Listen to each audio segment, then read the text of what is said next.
जय श्री राम।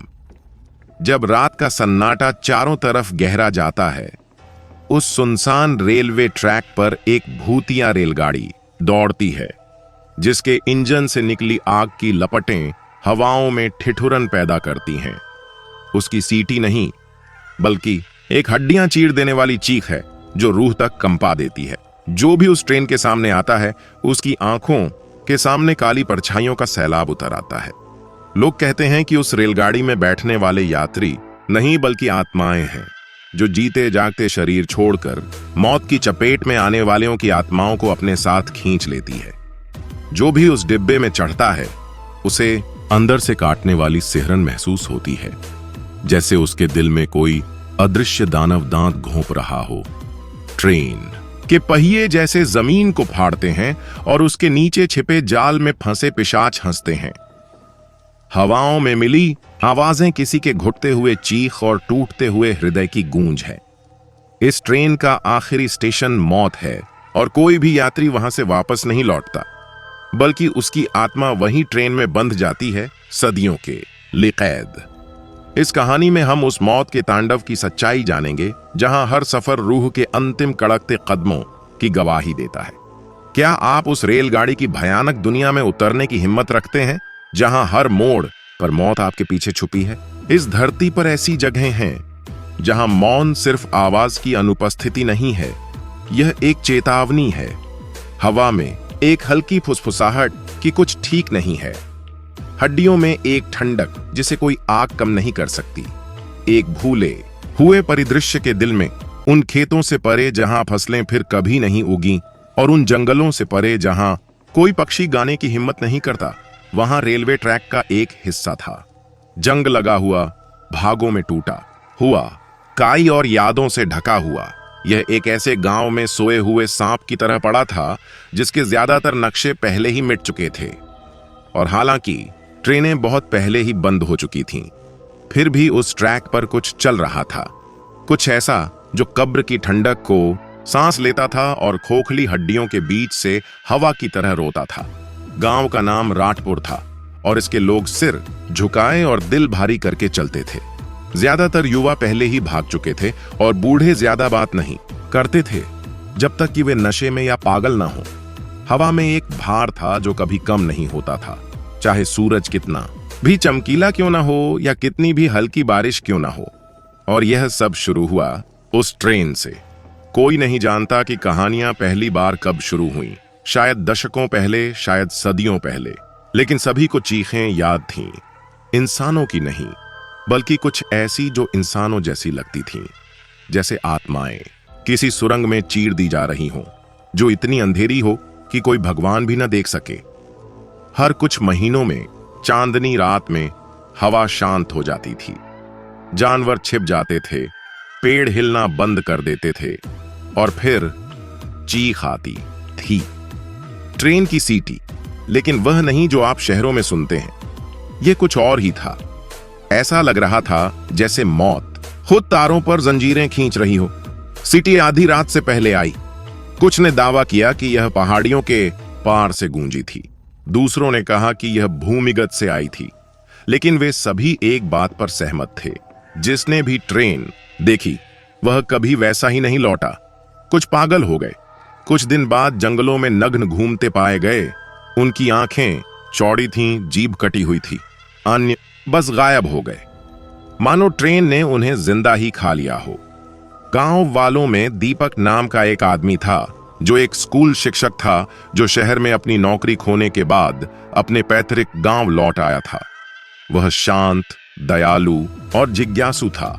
राटपुर जैसी जगह में यह एक खतरनाक संयोजन था। उसने भूतिया ट्रेन, शापित रेलवे ट्रैक, शराब और डर में लिपटे ग्रामीणों की चेतावनियों की फुसफुसाहट सुनी थी। लेकिन दीपक भूतों में विश्वास नहीं करता था। वह दर्द में, आघात में, उन चीजों में विश्वास करता था जो मानव मन असहनीय सत्य से खुद को बचाने के लिए बनाता है। वह खुद सच्चाई देखना चाहता था। पटरियों के पास मत जाओ, बूढ़े मेहता ने एक रात उससे कहा था। उसकी झुर्रीदार उंगलियां कांप रही थीं जब वह खुद को एक और ड्रिंक पिला रहा था। वह ट्रेन यह जीवित लोगों के लिए नहीं है, दीपक ने विनम्रता से मुस्कुराया था, लेकिन अंदर एक चिंगारी जल रही थी। उस रात जब वह अपने घर के बाहर खड़ा था, उसने रेलवे लाइन की ओर जाने वाले रास्ते की ओर देखा। पेड़ अस्वाभाविक रूप से स्थिर खड़े थे, जैसे सैनिकों ने अपनी सांस रोक रखी हो। यहां तक कि रात में आमतौर पर चिल्लाने वाले कुत्ते भी कहीं नहीं सुनाई दे रहे थे। सन्नाटा गलत था, शांतिपूर्ण नहीं, मृत। एक सप्ताह बीत गया, फिर एक और। राठपुर में जीवन धीरे धीरे आगे बढ़ रहा था, जैसे समय अपने पैरों को घसीट रहा हो। दीपक गांव के किनारे लंबी सैर पर निकला। उसे अपनी चौथी सैर पर रेल की पटरियां मिलीं। वे वैसी ही थीं जैसा बताया गया था, पुरानी, टूटी हुई, उगी हुई। लेकिन जिस चीज ने उसे सबसे ज्यादा प्रभावित किया वह थी हवा। पटरियों के पास हवा भारी थी, जैसे गीले कपड़े से सांस लेना। उसने महसूस किया कि कोई उसे देख रहा है, लेकिन आसपास कोई नहीं था। पेड़ धीरे धीरे चरमरा रहे थे, मानो एक दूसरे से फुसफुसा रहे हों। फिर भी वह अगले दिन वापस आया, और उसके अगले दिन जल्द ही दीपक जुनूनी हो गया। उसने नोट्स लिए, रेखाचित्र बनाए। उसने देखा कि हर 3 महीने में अमावस्या की रात के आसपास गांव अपने में सिमट जाता था। लोग अपने दरवाजे जल्दी बंद कर लेते थे। माताएं अपने बच्चों को बाहर नहीं जाने देती थीं। यहां तक कि मवेशियों को भी सूर्यास्त से पहले ही घर में ले आया जाता था। दीपक ने सवाल पूछने की कोशिश की, लेकिन ज्यादातर गांव वालों ने विषय बदल दिया। कुछ लोग घबराकर हंसे। एक आदमी ने तो उसके पैरों पर थूक दिया और चला गया। तिथि आ गई, अमावस्या। जब सीटी बजने वाली थी, दीपक ने तैयारी की। उसने एक बैग में टॉर्च, एक नोटबुक, अपने पिता का पुराना कैमरा और पानी की एक बोतल रखी। उसने किसी को नहीं बताया। अमावस्या की रात वह अपने घर से निकलकर जंगल के किनारे चला गया। आसमान में घना अंधेरा था, न तारे न हवा, बस यही एहसास जैसे कोई प्राचीन चीज उसे छाया से देख रही हो। वह आधी रात से ठीक पहले पटरियों पर पहुंचा। चांद रहित आकाश उसके ऊपर एक शून्य की तरह लग रहा था, जो हर चीज को दबा रहा था। हवा बर्फीली हो गई, इतनी तेज कि उसकी जैकेट को काट रही थी। दीपक स्थिर खड़ा रहा, अपनी सांसों के बाद की आवाज सुनने की कोशिश कर रहा था, और फिर आवाज आई। सीटी। यह यांत्रिक भाप इंजन की तरह नहीं लग रही थी, यह चीख की तरह लग रही थी, लंबी, विकृत, पीड़ा से भरी हुई। यह हवा में एक नुकीले ब्लेड की तरह चुभ रही थी। दीपक अपने कानों को पकड़ते हुए घुटनों के बल बैठ गया। टॉर्च टिमटिमाने लगी और बंद हो गई, और दूर से ट्रैक पर रोशनी दिखाई दी। सफेद रोशनी नहीं, लाल, गहरी लाल, रात में आंखें खुलने जैसी। उसके पैरों के नीचे जमीन कांपने लगी। पेड़ हिंसक रूप से हिलने लगे। हवा जंगल में गरज रही थी, लेकिन उसके साथ कोई पत्ता नहीं था, केवल फुसफुसाहटें, आवाजें। उनमें से सैकड़ों ऐसी भाषा में बोल रही थीं जिसे किसी भी इंसान को कभी नहीं सुनना चाहिए। दीपक ने महसूस किया कि उसके गालों पर बिना कारण के आंसू बह रहे थे। यह दुख था, शुद्ध, बिना छने दुख, जैसे धरती खुद शोक मना रही हो। ट्रेन दिखाई दी। यह जंग लगी नहीं थी, यह काली थी, असंभव रूप से काली, जैसे इसने अपने आसपास की सारी रोशनी सोख ली हो।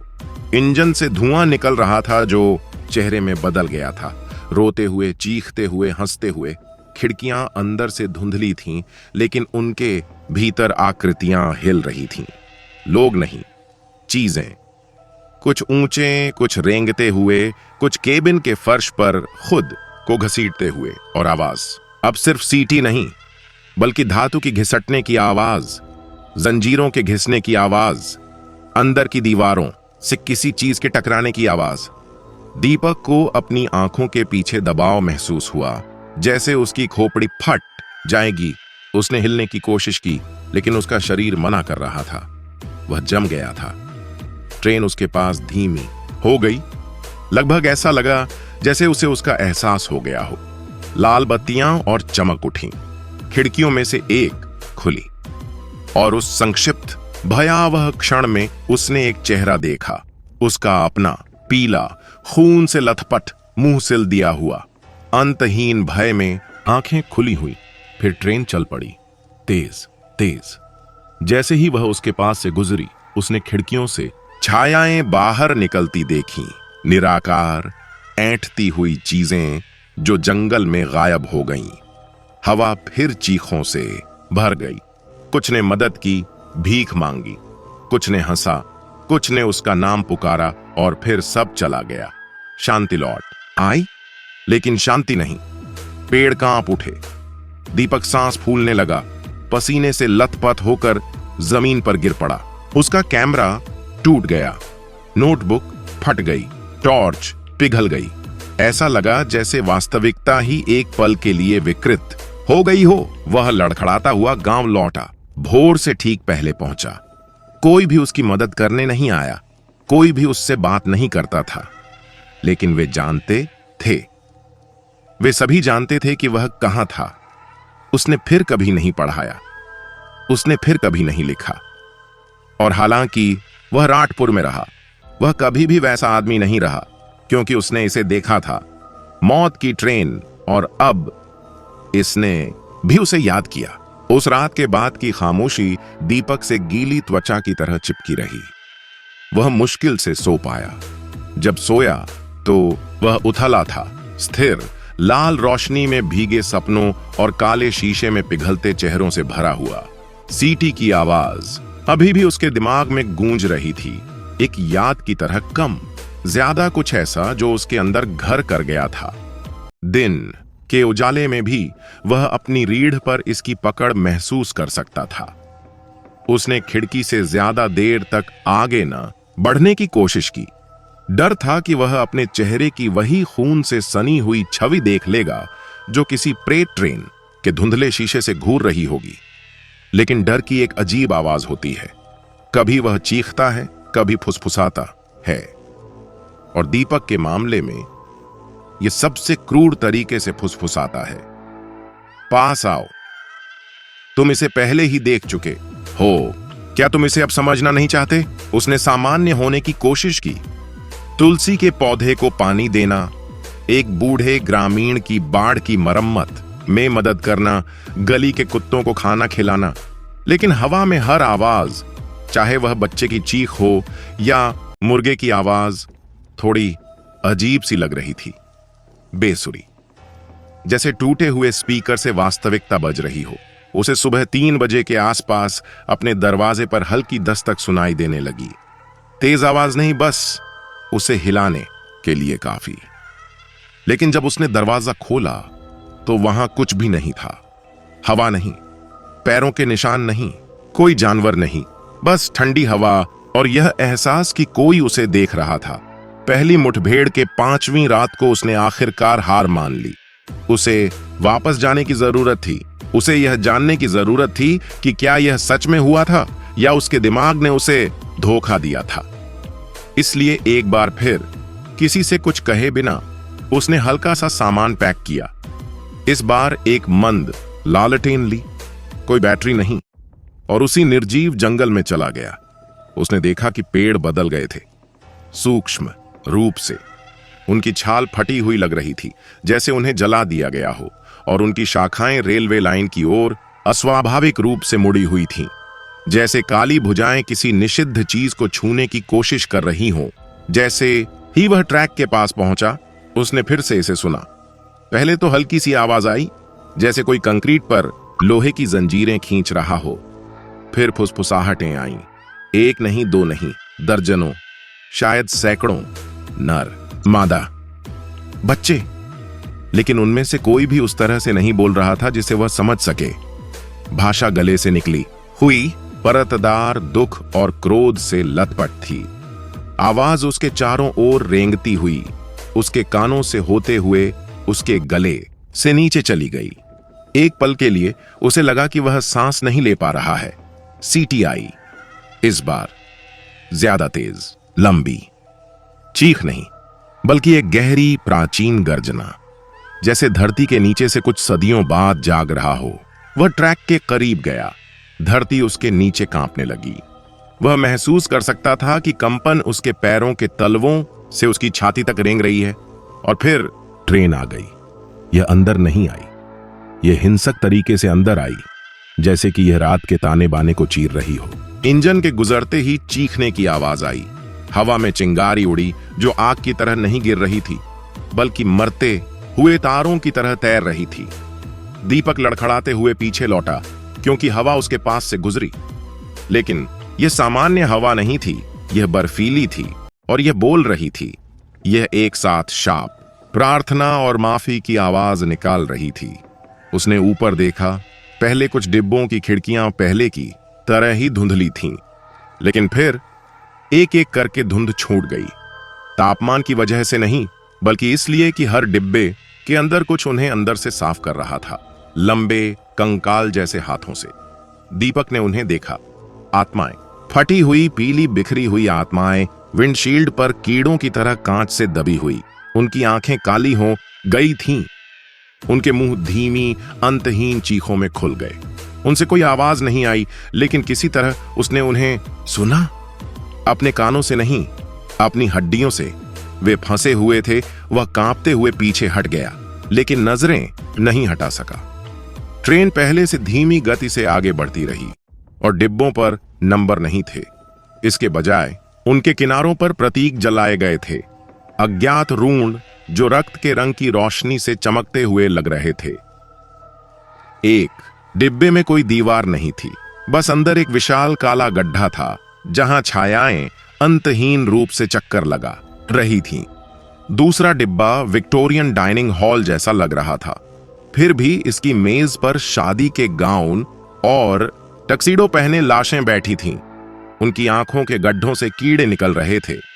तरल राख जैसे दिखने वाले प्यालों में चुपचाप टोस्ट कर रहे थे। उसने हिलने की कोशिश की, लेकिन उसके पैरों के नीचे की जमीन मानो उसके साथ मिल गई थी। फिर अचानक खिड़कियों में से एक खुल गई। जो आवाज निकल रही थी वह असहनीय थी। यह चीख नहीं थी, यह सब चीखें थीं। सैकड़ों, शायद हजारों, एक दूसरे के ऊपर परतदार, एक बांध के फटने की तरह संकुचित। दीपक ने अपने कान पकड़ ली, लेकिन इससे कोई मदद नहीं मिली। यह आवाज शारीरिक नहीं थी, यह भावनात्मक थी। इसने सीधे उसके मन में दुख, भय और पश्चाताप भर दिया। वह घुटनों के बल गिर पड़ा, उल्टी करने लगा, बेकाबू होकर कांपने लगा। और फिर किसी ने उसका नाम पुकारा, दीपक। यह मंद, स्त्रैण, परिचित आवाज थी। दीपक। उसने ऊपर देखा और तीसरे कोच में उसे देखा।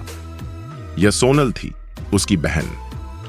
लेकिन वह सालों पहले एक दुर्घटना में मर गई थी। उसका शरीर नदी से कभी नहीं मिला। वह खिड़की के पीछे खड़ी थी। उसका चेहरा गुस्से से नहीं, बल्कि दुख से मुड़ा हुआ था। उसका मुंह नहीं हिला, लेकिन वह महसूस कर सकता था कि वह उससे मदद की भीख मांग रही है। उसकी आंखें विनती कर रही थीं, लेकिन उसके पीछे कुछ उसे पीछे खींच रहा था। एक छाया, लंबी, मानवीय, बिना चेहरे वाली, उसे अंधेरे में खींच ले गई और खिड़की फिर से धुंधली हो गई। दीपक चिल्लाया। वह बिना सोचे समझे आगे बढ़ा। उसका हाथ कोच की धातु को छू गया और यह उसे तुरंत जला गई। उसने उसे पीछे खींच लिया। त्वचा पर छाले पड़ गए। धुआं निकल रहा था। ट्रेन कांप उठी, मानो उसे महसूस कर रही हो। और अचानक पहिए चीखने लगे। ट्रेन रुक गई, लेकिन कंपन नहीं हुआ। पटरियां धड़कने लगीं, मानो वे जीवित हों। ट्रेन के नीचे से कुछ निकला। वे भूत नहीं थे, वे राक्षस नहीं थे, वे प्राचीन थे। भूरे, विकृत, राक्षसी जीव, आधे मानव, आधे कीट पहियों के नीचे से रेंगते हुए निकले।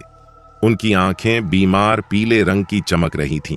उनकी त्वचा से मवाद और धुआं निकल रहा था। उनके पैर नहीं थे, बस रेंगते हुए धड़ थे जो बजरी पर घसीट रहे थे। वे हंसे, खुशी से नहीं बल्कि मजाक से। आवाज गीली और चटकने वाली थी, जैसे मांस को हड्डी से अलग किया जा रहा हो। उन्होंने दीपक के चारों ओर चक्कर लगाया। वह लकवाग्रस्त खड़ा था, चीखने में असमर्थ, रोने में असमर्थ। उनमें से एक ने पास आकर उसे सूंघा। उसने अपना मुंह खोला, जो सड़े हुए फूल की पंखुड़ियों की तरह खुला था, जिसमें अलग अलग मुंह से मानव दांतों की पंक्तियां दिखाई दे रही थीं। जीव ने अपनी जीभ से फुसफुसाते हुए कहा, जिससे उसकी खोपड़ी में कंपन होने लगा। दूसरा जीव उसके पीछे रेंगता हुआ आया और उसके जले हुए हाथ को चाटने लगा। घाव फुफकार रहा था और पीड़ा के एक विस्फोट में उसने दृश्य देखे। ट्रेन द्वारा भस्म की गई हर आत्मा के टुकड़े। प्रेमी जिंदा जल गए, सुरंगों में सैनिक टुकड़े टुकड़े हो गए, बच्चे अंधेरे में खो गए, धातु के दरवाजों को नोच रहे थे जो कभी नहीं खुलते थे। वह बेहोश हो गया। जब वह उठा तो सुबह हो चुकी थी, ट्रेन जा चुकी थी, लेकिन पटरियां लाल थीं, जंग नहीं, खून नहीं, कुछ और, जीवन के सार का एक धब्बा जो सूखा नहीं था। उसने अपना हाथ चेक किया। यह बड़े करीने से बंधी हुई पट्टी थी जो किसी दफन के कफन के कपड़े जैसी लग रही थी। उसे नहीं पता था कि इसे किसने लपेटा था। वह लड़खड़ाता हुआ गांव की ओर लौटा। इस बार लोग घूर रहे थे। उनके चेहरे पीले पड़ गए थे। कुछ ने खुद को क्रॉस किया हुआ था।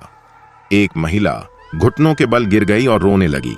एक बच्चा चिल्लाया और उससे दूर भाग गया। उसने कारण नहीं पूछा। वह पहले से ही जानता था। उन्होंने उस ट्रेन को पहले भी देखा था और अब उसने उसे देखा था, और इससे भी बदतर अब वह जानता था अंदर की आत्माएं प्रतिध्वनियां नहीं थीं, वे भ्रम नहीं थीं, वे असली थीं, फंसी हुई, हमेशा के लिए अपने दर्द को जी रही थीं। वह ट्रेन कोई वाहन नहीं थी, वह एक जेल थी, और नीचे के राक्षस यात्री नहीं थे, वे रखवाले थे। वह अब सिर्फ प्रेतवाधित नहीं था, वह चिह्नित था, और अगली बार जब ट्रेन आएगी वह उसके पास से नहीं गुजरेगी, वह उसके लिए रुकेगी। कुछ निर्णय आपकी पसंद से नहीं लिए जाते, बल्कि चुप्पी, डर और किसी ऐसी चीज के बोझ से लिए जाते हैं जो आपकी आत्मा को परजीवी की तरह कुतरती है। दूसरी मुठभेड़ के बाद दीपक ने अजीब सी तंद्रा में कई दिन बिताए थे। उसने किसी से बात नहीं की, कुछ भी नहीं लिखा। उसका मन टूटे हुए दरवाजों से भरे दालान जैसा लग रहा था। हर बार जब वह एक दरवाजा खोलने की कोशिश करता तो उसके पीछे से कोई चीखता हुआ आता और वह पीछे हट जाता, लेकिन एक दरवाजा बार बार खुलता रहता। वह दरवाजा फुसफुसाता था, वापस जाओ। उसे समझ में नहीं आया कि ऐसा क्यों हुआ। पूरी तरह से नहीं। क्या यह खिड़की के पीछे सोनल का चेहरा था? क्या यह मदद के लिए पुकारती हुई आंखें थीं जिन्हें उस चेहरेहीन छाया ने पीछे खींच लिया था? या यह भयानक ज्ञान था कि उस ट्रेन के अंदर कुछ जीवित था, सांस ले रहा था, इकट्ठा हो रहा था और उसका इंतजार कर रहा था? वह फिर से रात में पटरियों की ओर चलने लगा। कभी कभी सिर्फ किनारे तक चांदी के हुक की तरह आसमान में लटके चांद के साथ स्थिर खड़ा रहता। कभी कभी जंगल में और भी अंदर उसके पैर सूखे पत्तों को कुचलते हुए जो दशकों से नहीं हिले थे। वह उम्मीद करता रहा कि यह वापस नहीं आएगा, लेकिन उसके मन का कुछ हिस्सा प्रार्थना कर रहा था कि ऐसा हो। और फिर फुसफुसाहटें लौट आईं। उसने उन्हें अपना चेहरा धोते समय पानी में सुना, जलाऊ लकड़ी की छटकती आवाज में, उसकी सांसों के बीच की जगहों में। वे अब उसका नाम नहीं पुकार रहे थे, वे उसे कुछ और बता रहे थे, कुछ और भी बुरा। इसमें चढ़ जाओ, नहीं तो यह दूसरों के लिए आएगा। वह इसे बर्दाश्त नहीं कर सका। ट्रेन ने जो किया उसे देखने के बाद भी नहीं, उन फंसी हुई आत्माओं का वजन महसूस करने के बाद भी नहीं, जो शीशे के पीछे चुपचाप चीख रही थीं। उसने महसूस किया कि यह सिर्फ मौत नहीं थी, यह मौत से कहीं परे की चीज थी। यह एक चक्र था, एक मशीन जो दुख, दर्द और भूले हुए लोगों की अकथनीय यादों से भरी हुई थी। अगली अमावस्या की रात को दीपक ने कुछ भी पैक नहीं किया। कोई कैमरा नहीं, कोई नोटबुक नहीं, कोई टॉर्च नहीं, बस सोनल का एक छोटा सा लॉकेट जो उसने उसकी मौत के बाद से संभाल कर रखा था। उसने इसे अपने गले में पहना और सीधे अंधेरे में चला गया। आसमान स्याही से भर गया था, तारे गायब हो गए थे। पेड़ उसे गांठों और फटी हुई छाल से बनी आंखों से देख रहे थे। हवा पहले से कहीं ज्यादा ठंडी थी। वह कांप नहीं रहा था, वह रोया नहीं था, वह बस चलता रहा और जैसे वह इंतजार कर रही थी, ट्रेन आ गई, लेकिन इस बार वह दहाड़ती हुई नहीं आई। वह अंदर सरक गई, सुचारू, शांत, जानबूझकर। लाल बत्तियां एक एक करके खुलीं, जैसे आंखें क्रम से जाग रही हों। इंजन ने एक सांस छोड़ी जो 100 आहों की तरह लग रही थी। और दरवाजे, वे अपने आप खुल गए। कोई चीख नहीं, कोई हवा नहीं, बस एक निमंत्रण। दीपक आगे बढ़ा। उसके शरीर ने प्रतिरोध किया, उसके पैर कांप रहे थे, लेकिन उसके डर से ज्यादा मजबूत कुछ उसे रास्ता दिखा रहा था। जैसे ही उसने ट्रेन के अंदर अपना पैर रखा, बाहर की दुनिया खामोश हो गई। बिल्कुल बिल्कुल खामोश। यहां तक कि उसकी दिल की धड़कन भी रुक गई, जैसे समय ने खुद ही उसे जाने देने के लिए एक तरफ कदम बढ़ा दिया हो। अंदर वह नहीं था जिसकी उसे उम्मीद थी। जिस क्षण वह दहलीज पार कर गया, हवा बदल गई। अब यह ठंडी नहीं थी, यह भारी थी, जैसे किसी और के दुख में भीगे कमरे में चल रहा हो। दीवारें धातु की नहीं थीं, वे काले पत्थर की थीं, गीली और सांस ले रही थीं। वह धीरे धीरे चला। गलियारा असंभव रूप से लंबा था। रोशनी मंद रूप से टिमटिमा रही थी, बल्बों से नहीं, बल्कि गलियारे के किनारे खड़े सिरहीन आकृतियों द्वारा पकड़े गए लालटेन से। उनके हाथ कांप रहे थे, उनके शरीर स्थिर थे। दीपक के कदमों की आवाज उस तरह से गूंज रही थी जैसी उन्हें नहीं होनी चाहिए थी। हर कदम एक बार नहीं, बल्कि कई बार दोहराया गया, मानो छायाएं उसके बगल में चल रही हों, अदृश्य लेकिन पास। वह जिस पहले डिब्बे से गुजरा, वह खुला था। अंदर एक आदमी फर्श पर बैठा था। उसकी पीठ दीवार की ओर थी, उसकी आंखें बाहर निकली हुई थीं। वह सूखे पत्तों की तरह फटी हुई आवाज में बार बार संख्याएं फुसफुसा रहा था। उसके पीछे दीवारों से धीरे धीरे खून बह रहा था। खून छत की ओर, ऊपर की ओर टपक रहा था। दीपक अंदर नहीं गया, वह बस आगे बढ़ गया। अगला कोच थोड़ा अंधेरा था। जमीन के ठीक ऊपर घना धुआं तैर रहा था और उसके माध्यम से उसने आकृतियां देखीं। लोग सीटों में आधे पिघल गए थे। एक महिला का चेहरा कांच की खिड़की में समा गया था। उसकी आंखें बाएं और दाएं घूम रही थीं, फंसी हुई लेकिन जागी हुई। बिना मुंह वाला एक बच्चा एक फटी हुई गुड़िया को पकड़े हुए था, जिसकी आंखें स्वतंत्र रूप से घूम रही थीं, दीपक को देख रही थीं। जैसे जैसे वह आगे बढ़ता गया, उसे समय का पता नहीं चलने लगा। मिनट, घंटे, इसमें से कोई भी मायने नहीं रखता था। ट्रेन चल रही थी, वह इसे महसूस कर सकता था, लेकिन बाहर कुछ नहीं था। कोई दृश्य नहीं, खिड़कियों के पीछे बस अंतहीन कालापन। अगला दरवाजा एक कमरे की ओर जाता था जो एक प्रतीक्षालय जैसा दिखता था, लेकिन यह मीलों तक फैला हुआ था। दर्जनों, शायद सैकड़ों लोग वहां बैठे थे। कोई नहीं बोला। कुछ ने हाथ जोड़े हुए थे, कुछ बिना आवाज के रो रहे थे, कुछ सीधे सामने देख रहे थे, और उनमें से हर एक की दीवार पर लगे शीशों में कोई परछाई नहीं थी। दीपक उनके पास से चला गया। किसी ने उसकी तरफ नहीं देखा, सिवाय एक के। दफन में लिपटा एक बूढ़ा आदमी, उसकी आंखें धंसी हुई थीं, लेकिन पहचान से परे किसी चीज से भरी हुई थीं। ज्ञान, पछतावा। उस आदमी ने अपना मुंह खोला और कुछ फुसफुसाया जिसे दीपक सुन नहीं सका, और फिर उसका शरीर राख में बदल गया। दीपक चलता रहा। गलियारे हिलने लगे, फर्श झुक गया, दीवारें धड़कने लगीं, उसे आवाजें सुनाई देने लगीं। इस बार फुसफुसाहट नहीं, बल्कि स्पष्ट, तेज और घबराई हुई। मुझे बाहर निकालो, कृपया, ये मेरी गलती नहीं थी। नहीं नहीं, फिर से नहीं, फिर से नहीं। वह एक दरवाजे पर पहुंचा जो बाहर से जंजीर से बंद था। उसके पीछे कुछ जोर से टकराया, चीखें गूंज उठीं। दरवाजे के नीचे की छोटी सी दरार से हाथ बाहर निकले, हड्डीदार टूटे हाथ मदद के लिए चिल्ला रहे थे। दीपक पीछे हट गया। अंदर से धातु पर जोरदार धमाका हुआ और उसने हड्डियों के टूटने की आवाज सुनी। फिर सन्नाटा छा गया। हाथ पीछे हट गए। अगली गाड़ी बर्फ से भी ठंडी थी। उसने हवा में लटके हुए शव देखे, जैसे अदृश्य डोरियों से लटकी हुई कठपुतलियां। उनकी आंखें उसका पीछा कर रही थीं, उनके अंग हिल रहे थे, मानो धीमी पीड़ा में नाच रहे हों। तब उसे एहसास हुआ कि ट्रेन को आत्माओं का नृत्य क्यों कहा जाता है। वे सभी नाच रहे थे, एक अंतिम संस्कार नृत्य, अंतहीन दुख की लय। और फिर उसने सोनल को देखा, इस बार खिड़की के पीछे नहीं, वह गलियारे के दूर छोर पर खड़ी थी। उसका शरीर बरकरार था, उसकी आंखें जीवित थीं। दीपक, उसने धीरे से कहा। उसकी आवाज कांप रही थी। तुम यहां क्यों हो? मैं तुम्हारे लिए आया हूं, उसने फुसफुसाते हुए कहा। अपने गले में गांठ के कारण मुश्किल से बोल पा रहा था। यहां से कोई वापस नहीं आता, उसने जवाब दिया। मैं वापस नहीं जाना चाहता, उसने कहा। सोनल ने अपना सिर हिलाया। तुम समझ नहीं रहे हो, यह ट्रेन सिर्फ मरे हुओं को नहीं ले जाती, यह मरने वालों को भी ले जाती है। टूटे हुए लोगों को, जिनकी आत्मा ट्रेन के आने से पहले ही खून से लथपथ हो चुकी थी। दीपक ने उसके पास हाथ बढ़ाया। वह पीछे हट गई। मेरे लिए बहुत देर हो चुकी है। नहीं, उसने फुसफुसाया। मैंने तुम्हें देखा, मैंने देखा कि तुम्हें किसने ले लिया। मैं इससे लड़ सकता।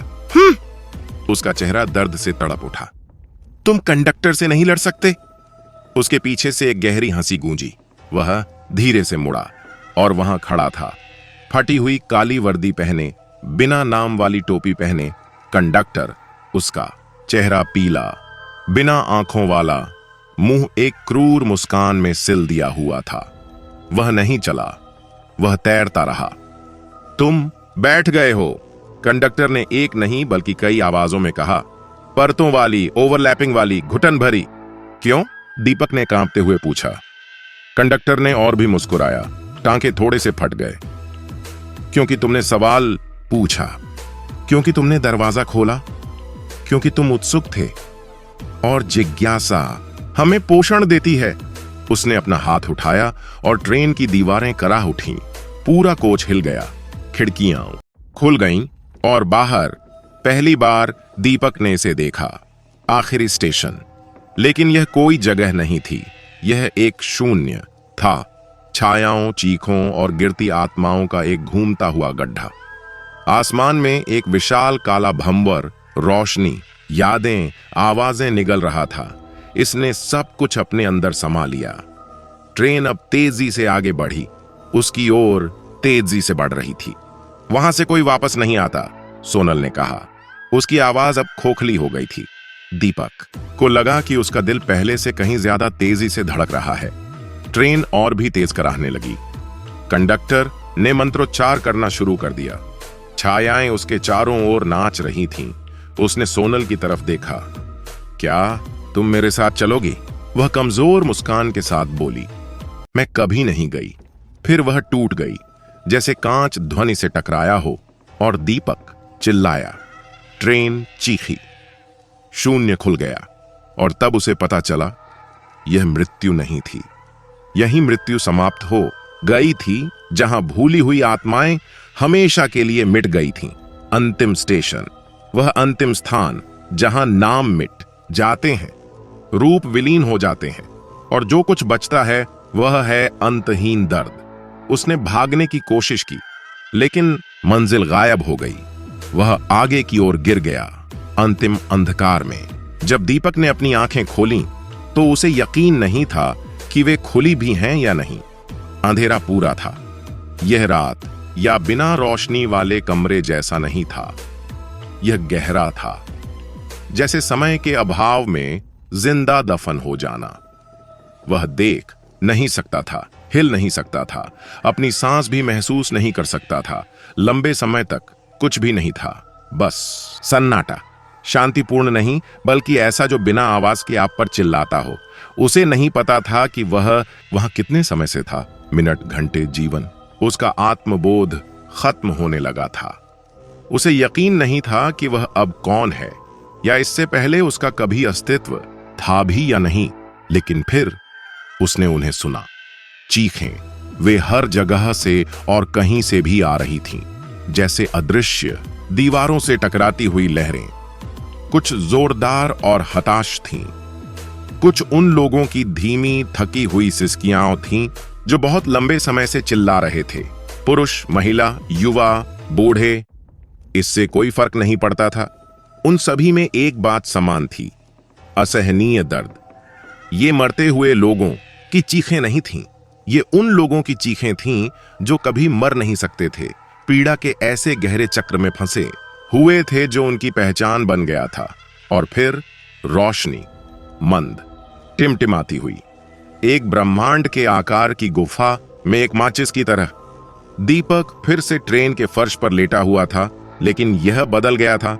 दीवारों से लगातार खून बह रहा था, मानो ट्रेन खुद रो रही हो। फर्श पर नसें धड़क रही थीं और हवा में जले हुए बालों और दुख की गंध आ रही थी। वह महसूस कर सकता था कि ट्रेन चल रही है, तेज, धरती पर किसी भी चीज से तेज। खिड़कियों से अब कुछ भी नहीं दिख रहा था, न अंधेरा न रोशनी, बस खालीपन, शुद्ध और निरपेक्ष। उसने खड़े होने की कोशिश की।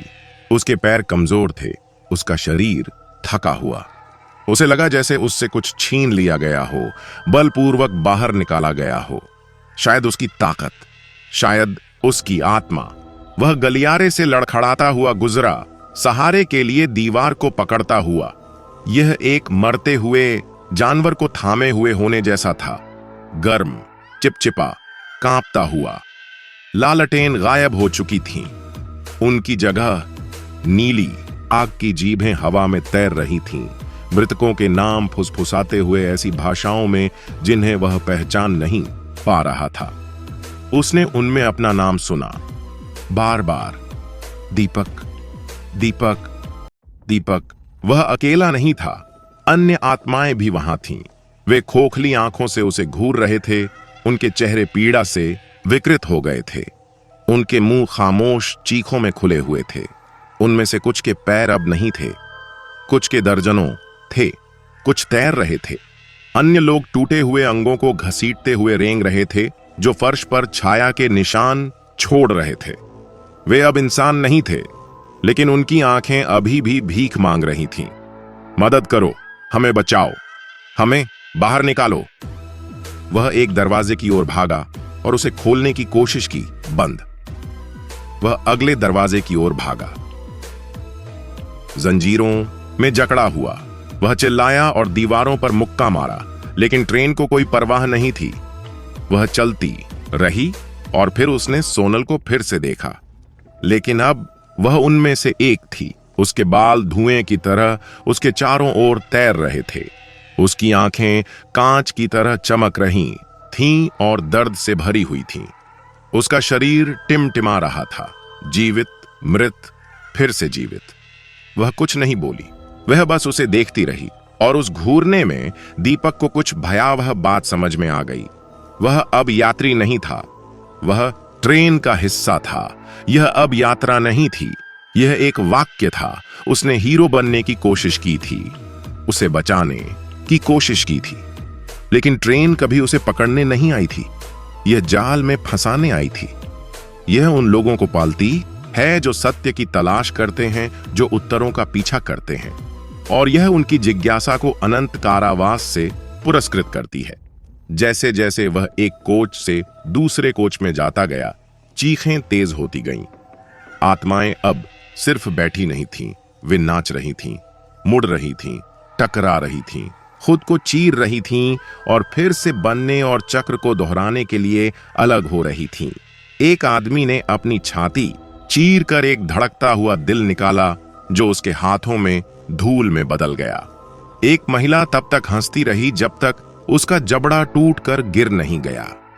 एक बच्चे ने अदृश्य धागों से अपनी आंखें बंद कर लीं, फिर चिल्लाया कि कोई इसे खोल दे। किसी ने नहीं खोला। आत्माएं दीपक को ज्यादा नोटिस करने लगीं, कुछ उसके पीछे रेंगने लगीं, कुछ ने उसे अपनी टूटी उंगलियां दीं, कुछ ने उससे अपने नाम याद रखने की भीख मांगी। वह नहीं कर सका, भले ही वे परिवार, दोस्त, प्रेमी हों, वह नहीं कर सका। ट्रेन आपको भूला देती है। तभी पूरी तरह से शीशों से बने गलियारे में वह कंडक्टर से फिर मिला। इस बार वह तैर नहीं रहा था, वह फर्श पर खड़ा था। पैर सतह से सड़ रहे थे, उसका चेहरा पिघल गया था, उसकी टोपी अब हड्डी की बनी हुई थी और उसके पीछे सैकड़ों चेहरेहीन परिचारक खड़े थे, सभी वर्दी में, सभी सिरहीन। हम कहां जा रहे हैं? दीपक ने पूछा। उसकी आवाज सूखी और फटी हुई थी। कंडक्टर मुस्कुराया, या शायद यह उसके चेहरे पर बची हुई एक हरकत थी। कोई कहां नहीं है, उसने कहा, सिर्फ आगे है। मैं उतरना चाहता हूं, दीपक ने विनती की। कंडक्टर करीब आया। उतरने का कोई रास्ता नहीं है, तुम्हारे लिए नहीं, उनके लिए नहीं। क्यों? दीपक चिल्लाया। क्योंकि किसी को याद रखना चाहिए, उसने कहा, और किसी को भूलना चाहिए। यह ट्रेन संतुलन पर बनी है। तुम किस बारे में बात कर रहे हो? कंडक्टर ने अपना सिर झुकाया। तुम्हें लगता है कि यह नरक है? नहीं, यह और भी बुरा है।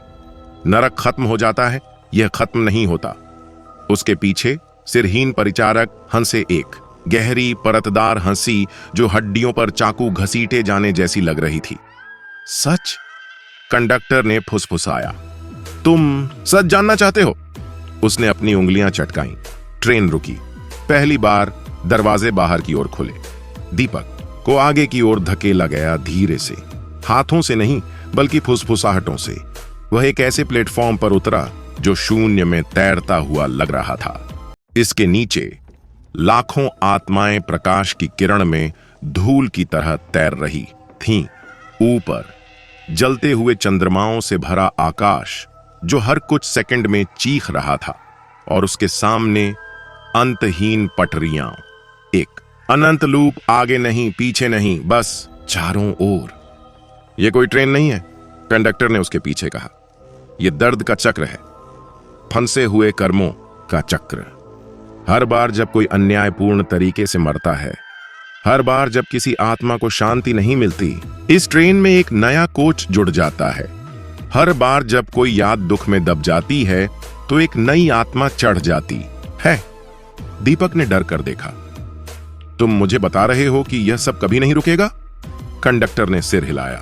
तब तक नहीं जब तक शोक करने के लिए कोई आत्मा न बचे। वह वापस ट्रेन में चढ़ गया। दीपक ने बाहर रहने की कोशिश की, लेकिन प्लेटफॉर्म उसके पैरों के नीचे से गायब होने लगा। उसके पास कोई विकल्प नहीं था। वह वापस अंदर भागा। दरवाजे उसके पीछे बंद हो गए।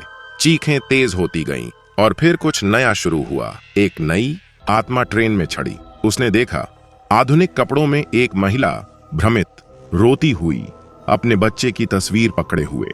वह एक हिट एंड रन में मारी गई थी। उसका शव कभी नहीं मिला। और फिर एक और चढ़ी।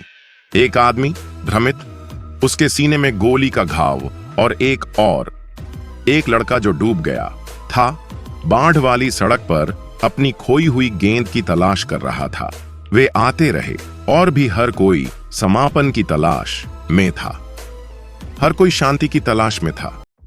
हर कोई फंसा हुआ था। ट्रेन फिर से चल पड़ी। दीपक घुटनों के बल गिर गया।